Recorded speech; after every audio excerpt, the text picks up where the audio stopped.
So this is all about the new business media. And in the world of crypto, just like every other industry, the media industry is going through a revolution as well. And I would say that here we have people that have in part or in full to do with that, with the perception of this whole community and how we can drive that perception across the media channels that we are affiliated with into the world. I went in Syria and how I went in Myanmar and I started educating people who were into this war zone area. So over there, when I started putting these kind of videos, they were actually not making so many views. But then I started making shows like Fear Factor, where I was putting my head in crocodile, kissing cobras, and doing extreme stuff. So you can see everyone is smiling now. So the content and the presentation matters, but the nature of audience is very important when you're putting up your content. And I can bet that if right now, if I show you a video where I'm teaching refugees about blockchain, you will not remember that. But if I show you a video of me kissing a cobra, you will definitely going to talk about some freak came into this show. And when you show such kind of stuff, and then you say, okay, my ICO is coming with this much hard cam, people in Arabic world, they will say, okay, he's the guy. So in my region, human trust is very important. They are not going to trust private keys. They are not going to trust wallets. In case of banks, you can call, and if there is a problem with your credit card or debit card, you can actually ask them, listen, there's a problem going on. So I'm trying to bring this crypto call center, which will be contributing to all those investors, all the traditional investors who are above 50 or 40. They can make a call,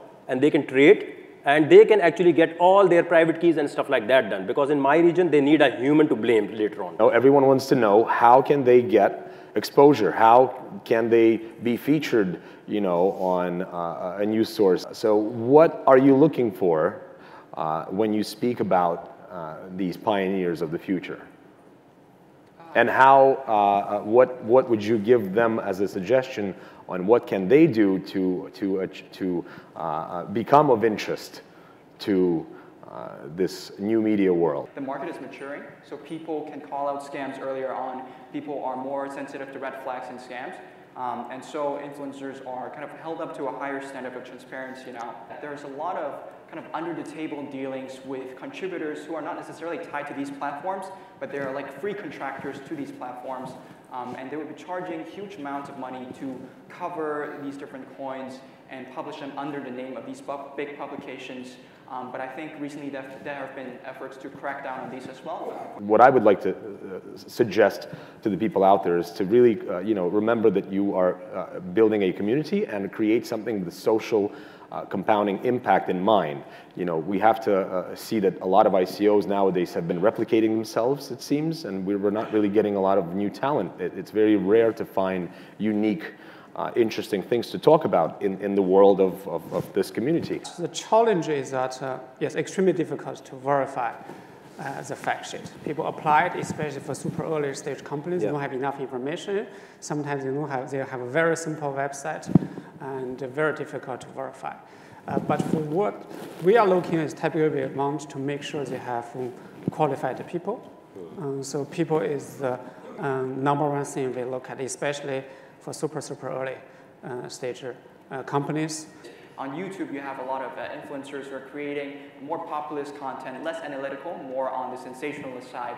And then on Twitter, every day, you have these fund managers or investors who are putting out quality analysis that are almost institutional level, institutional grade quality. And you really see communities kind of becoming siloed, and people are kind of flocking to YouTube influencers, and not a lot of people are actually paying attention to the very high quality analysis coming out from these funds that are mostly generated on Twitter.